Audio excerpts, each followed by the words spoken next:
जी हाँ, पूरे मुल्क में ईद उल फित्र की नमाज अदा की गई। कोरोना के इस पुराशोभ दौर में ये दूसरी ईद उल फित्र है। इस बार भी फर्जंदान तौहीद एक दूसरे से मुसाफहा और मुआनका से कासिर रहे। इस मर्तबा भी ईद मिलन का कोई एहतमाम नहीं किया गया। कोरोना जैसी वबा से निजात के लिए खास दुआएं मांगी गई। नमाज ईद उल फित्र के बाद खास तौर पर मुल्क की सलामती के लिए दुआएं की गईं। ज्यादातर मुकामात पर फर्जंदान तौहीद ने घरों में ही ईद की नमाज का एहतमाम किया। कहीं कहीं मस्जिदों में नमाजें पढ़ी गईं।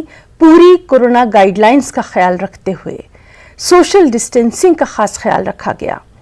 कहीं कहीं कोरोना गाइडलाइंस की खिलाफ वर्जी भी सामने आई।